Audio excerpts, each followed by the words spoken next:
Assalamualaikum warahmatullahi wabarakatuh. Salam sejahtera bagi kita semua. Yang terhormat Bapak Hani Handoko selaku pembimbing tesis saya. Yang terhormat Bapak Ibu penguji hari ini. Perkenalkan, saya Yuristani Kusuma, kelas reguler 45. Hari ini saya akan mempresentasikan hasil penelitian tesis saya yang berjudul Analisis Strategi Grid Network dalam menghadapi penurunan industri media cetak di era digital. Penjelasan analisis hari ini akan saya bagi menjadi 5 bagian, yakni pendahuluan yang mencakup latar belakang penelitian, rumusan masalah, serta pertanyaan dan tujuan penelitian. Yang kedua adalah landasan teori, kemudian dilanjutkan dengan metode penelitian, pembahasan, dan akan saya tutup dengan kesimpulan dan saran. Dahulu, masyarakat akan menunggu kehadiran koran atau majalah setiap kali terbit untuk mendapatkan informasi yang diinginkan. Namun, dengan adanya perkembangan teknologi, informasi sangat cepat dan mudah didapatkan. Hanya dengan menulis kata kunci di search engine, maka akan disediakan banyak pilihan berita untuk dapat diakses. Gramedia Group of Magazine yang berada di unit bisnis Kompas Gramedia menjadi salah satu penerbit media cetak yang terkena dampak yang cukup besar. Beberapa produk media cetak berpindah ke format media online, namun ada juga yang tidak melanjutkan keberadaannya. Terhitung sejak tahun 2014 hingga tahun 2018 terjadi 4 kali perubahan struktur organisasi dan efisiensi. Sehingga pada tahun 2018, Gramedia Group of Magazine mengganti namanya menjadi Grid Network dan merubah strategi bisnisnya agar dapat bertahan di bisnis media saat ini. Penulis merumuskan masalah sebagai berikut. Yang pertama, ternyata struktur industri mempengaruhi aturan persaingan, sehingga diperlukan strategi untuk dapat bertahan hidup dan berkembang. Yang kedua, saat ini industri media cetak berada di fase yang menurun. Kondisi penurunan industri media cetak membuat Grid Network harus membuat sebuah strategi bisnis yang tangguh untuk dapat melawan era disrupsi saat ini dan tetap dapat bertahan di industri media. Dari situ, penulis merumuskan pertanyaan penelitian sebagai berikut. Yang pertama, apa strategi akhir pertandingan atau endgame strategi yang digunakan oleh Grid Network dalam menghadapi fase penurunan industri media cetak? Yang kedua, apa strategi yang digunakan oleh Grid Network untuk mendukung strategi akhir pertandingan tersebut? Sehingga tujuan dari penelitian ini adalah yang pertama, menganalisis strategi akhir pertandingan yang digunakan oleh Grid Network dalam menghadapi fase penurunan industri media cetak. Yang kedua, mengidentifikasi strategi yang digunakan oleh Grid Network untuk mendukung strategi akhir pertandingan tersebut. Strategi akhir pertandingan atau endgame strategi oleh Porter tahun 1980. Porter memiliki suatu kerangka kerja yang ia sebut sebagai strategi akhir pertandingan atau endgame strategi, di mana dalam kerangka kerja tersebut terdapat 4 strategi. Antara lain yang pertama, strategi leadership, di mana perusahaan memiliki tujuan untuk mencapai posisi pemimpin dengan mendapatkan profitabilitas di atas rata-rata dan menjadi perusahaan terakhir yang akan tetap berada dalam industri. Yang kedua, strategi niche, di mana perusahaan harus mengidentifikasi segmen tertentu dalam industri yang menurun, yang dianggap menguntungkan dan memiliki permintaan yang stabil. Seperti strategi fokus, strategi niche tetap berada di dalam industri dan menjadi dominan di segmen yang dipilih.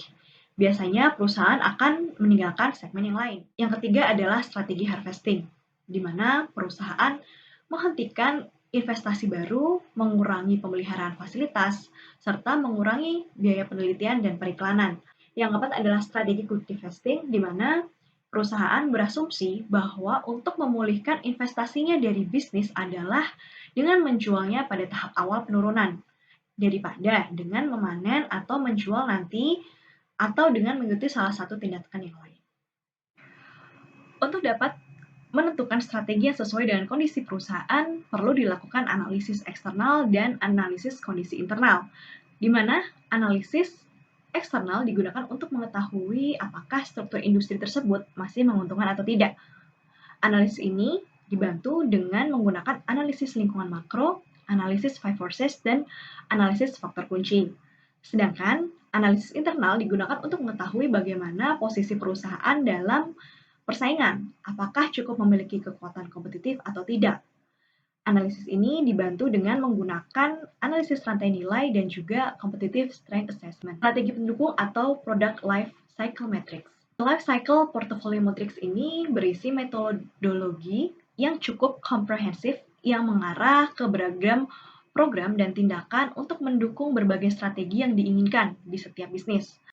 Untuk melakukan analisis ini diperlukan analisis faktor eksternal berupa tingkat kematangan sebuah industri yang dinilai berdasarkan 8 faktor eksternal, seperti tingkat pertumbuhan pasar, potensi industri, luasnya lini produk, jumlah kompetitor, stabilitas pangsa pasar, pola pembelian, kemudahan untuk masuk industri, dan teknologi.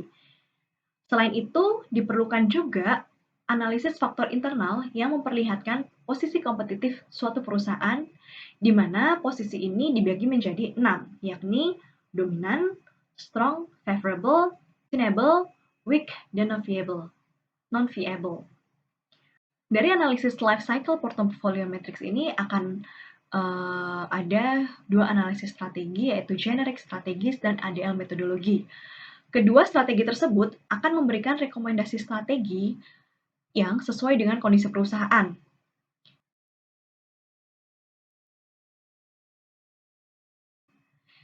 Yang pertama, desain penelitian. Penelitian ini didesain dengan menggunakan metode deskriptif kualitatif.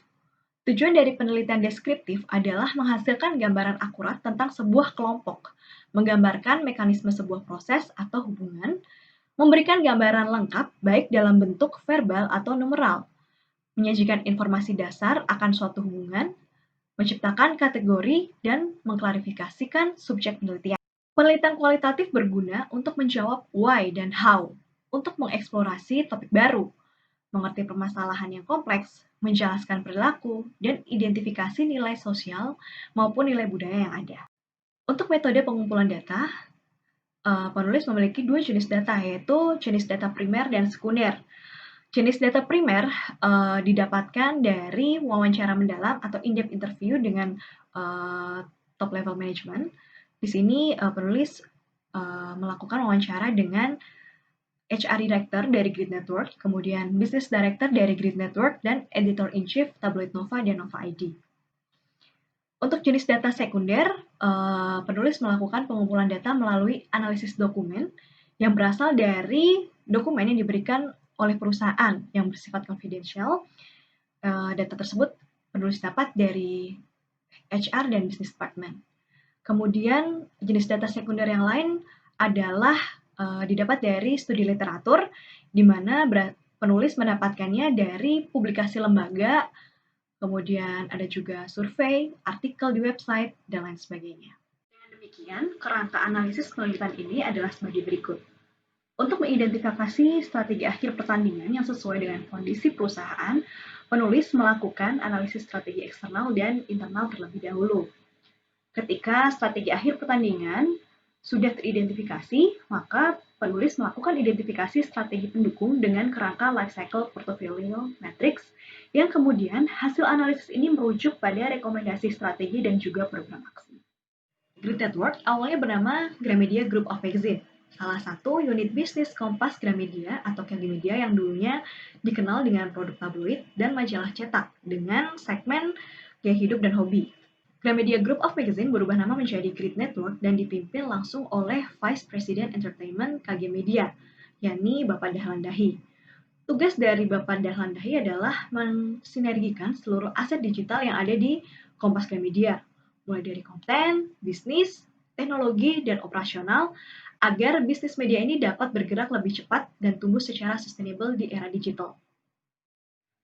Bagian keempat adalah pembahasan. Seperti yang sudah disajikan pada kerangka analisis, hal pertama yang dilakukan untuk menganalisis strategi akhir pertandingan Grid Network adalah menganalisis lingkungan eksternal, di mana tujuannya adalah untuk mengetahui apakah struktur industri media cetak dengan segmen majalah gaya hidup dan hobi masih menguntungkan atau tidak. Berikut hasil analisis lingkungan eksternal. Yang pertama, hasil analisis lingkungan makro menunjukkan bahwa faktor yang paling memberikan dampak signifikan kepada industri media cetak adalah faktor inovasi teknologi yang menyebabkan perubahan perilaku sosial budaya masyarakat. Hasil analisis lingkungan industri atau Five Forces Analysis menunjukkan bahwa faktor pesaing, pendatang baru, dan pemasok memiliki ancaman yang lemah. Sedangkan untuk faktor produk pengganti dan daya tawar konsumen memiliki ancaman yang kuat.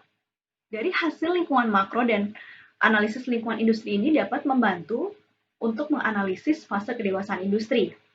Analisis fase kedewasaan industri ini nantinya digunakan untuk menganalisis strategi pendukung Great Network. Dari ke-8 faktor yang mempengaruhi kedewasaan industri, disimpulkan bahwa 6 dari 8 faktor menunjukkan industri media cetak ini berada di fase decline atau aging. Analisis faktor sukses kunci menunjukkan basis pembaca atau audience, integrasi antara produk cetak dan media online yang dimiliki, kualitas konten, reputasi perusahaan, dan pemasangan iklan menjadi faktor yang dapat menentukan kesuksesan media cetak. Selanjutnya, penulis melakukan analisis lingkungan internal yang digunakan untuk mengetahui posisi perusahaan dibanding dengan pesaing. Analisis rantai nilai ini mengidentifikasi kekuatan Great Network melalui aktivitas utama, yakni logistik ke dalam, operasional, logistik keluar, pemasaran dan penjualan, serta pelayanan. Kemudian, identifikasi kekuatan aktivitas pendukung, yakni pengembangan teknologi, manajemen sumber daya manusia, dan juga administrasi pengadaan. Hasil analisis rantai nilai ini menunjukkan bahwa di setiap rantai nilai yang dimiliki Great Network memiliki kekuatan yang sebagian besar berbentuk kapabilitas. Untuk analisis competitive strength assessment, sebenarnya dari Great Network sendiri merasa bahwa pesaing media di segmen gaya hidup dan hobi ini justru berasal dari media online. Namun, penulis mencoba untuk melakukan perbandingan dengan perusahaan media cetak dengan segmen majalah gaya hidup dan hobi yang tersisa, yakni MRA Group dan juga Femina Group. Dasar penilaian analisis ini adalah faktor sukses kunci yang telah diidentifikasi pada analisis eksternal sebelumnya. Hasilnya menunjukkan Great Network lebih unggul dibanding kedua kompetitornya, yakni dengan skor 7,65. Kemudian disusul dengan MRA Group dengan skor 7,10 dan Femina Group dengan skor 6,95. Setelah analisis eksternal dan internal dilakukan, maka dapat diidentifikasi strategi akhir pertandingan sebagai berikut. Dilihat dari struktur industri media cetak dengan segmen gaya hidup dan hobi, saat ini dirasa sudah tidak menguntungkan lagi. Yang kedua, untuk posisi perusahaan terhadap pesaing diidentifikasi masih memiliki keunggulan kompetitif. Sehingga strategi akhir pertandingan yang sesuai dengan kondisi Great Network saat ini adalah strategi niche atau harvesting. Penulis merasa bahwa strategi niche ini lebih sesuai digunakan oleh Great Network. Karena tujuan dari strategi fokus ini adalah untuk mengidentifikasi sebuah segmen pada industri yang menurun, serta mengelola agar permintaannya tetap stabil. Dalam jurnal Dewan Pers pun disebutkan bahwa para penerbit media cetak atau bahkan media online saat ini tidak perlu lagi harus mengelola banyak konten untuk berbagai macam konsumen. Harus diakui, pola publikasi semacam ini hanya bisa dilakukan oleh media sosial atau search engine. Perusahaan media saat ini hanya perlu fokus pada segmen pasar utama mereka. Untuk strategi pendukung dapat diidentifikasi sebagai berikut. Seperti analisis yang sudah dilakukan sebelumnya, yakni analisis fase kedewasaan industri, menunjukkan bahwa kondisi industri media cetak saat ini berada di kondisi yang aging atau decline. Dan untuk hasil analisis kekuatan internal perusahaan menunjukkan bahwa Great Network ini memiliki posisi yang strong. Great Network memiliki strategi pilihan yang terlepas dari langkah pesaing mereka. Dengan kerangka generik strategi, dapat diidentifikasi bahwa dorongan pasar-pasar dengan struktur industri yang aging dan posisi perusahaan yang strong, maka Great Network dapat melakukan strategi posisi bertahan atau panen. Untuk persyaratan investasi, struktur industri yang aging dan posisi perusahaan yang strong, strategi yang dapat digunakan adalah dengan melakukan investasi yang minimal dan memelihara yang ada. Sedangkan untuk kondisi profitabilitas dan arus kas, perusahaan masih dapat menghasilkan profit. Untuk rekomendasi strategi menggunakan kerangka ADA metodologi, didapatkan hasil bahwa strategi natural development sesuai dengan kondisi perusahaan saat ini. Strategi natural development ini memiliki pilihan strategis seperti startup, tumbuh bersama industri, memperoleh posisi tahap demi tahap, memperoleh posisi secara agresif, posisi bertahan, dan harvest. Menurut penulis, rekomendasi strategi dari natural development yang sesuai dengan kondisi grid network ini adalah mencapai posisi secara agresif atau melakukan posisi bertahan. Strategi tersebut bisa dilakukan oleh grid network karena posisi perusahaan cukup kuat dibanding pesaing yang ada. Selain itu, dengan learning curve yang pendek, grid network juga dirasa mampu untuk menyesuaikan perkembangan teknologi, sehingga berikut beberapa program ASI yang bisa dilakukan oleh grid network. Bagian terakhir adalah kesimpulan dan saran. Yang pertama, kesimpulan. Strategi akhir pertandingan yang sesuai untuk grid network adalah strategi niche atau harvest. Strategi pendukung yang tepat bagi grid network apabila dianalisis menggunakan the life cycle portfolio matrix adalah satu, generic strategis menghasilkan strategi sebagai berikut. Yang pertama, dorongan pangsa pasar dengan struktur industri yang aging dan posisi perusahaan yang kuat, maka grid network dapat melakukan strategi posisi bertahan atau panen. Yang kedua, untuk persyaratan investasi struktur industri yang aging dan posisi perusahaan yang kuat, maka strategi yang dapat digunakan adalah dengan melakukan investasi yang minimal dan memelihara yang ada.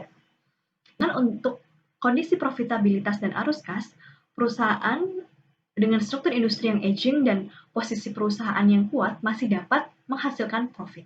Ideal metodologi memberikan beberapa tindakan bagi perusahaan berdasarkan posisi unit bisnis di dalam matriks. Setelah dilakukan analisis fase industri media cetak dan posisi kompetitif di grid network, maka didapatkanlah strategi natural development yang sesuai dengan kondisi perusahaan ini. Penulis memiliki saran sebagai berikut. Yang pertama, peluang yang muncul dengan adanya perkembangan teknologi ini adalah kemudahan membangun engagement dengan konsumen.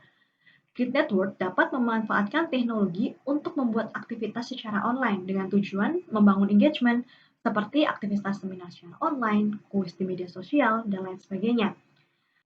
Yang kedua, pemanfaatan teknologi sudah pasti menjadi hal yang penting dilakukan.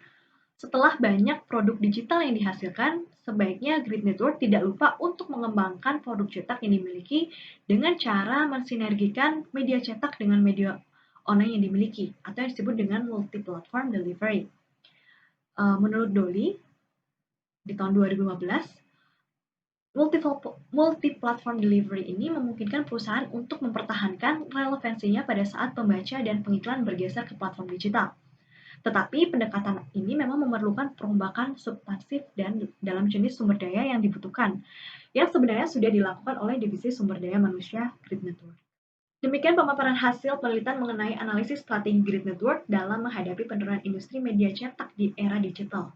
Saya selaku penulis memohon maaf atas kekurangannya. Billahi taufik walhidayah. Wassalamualaikum warahmatullahi wabarakatuh.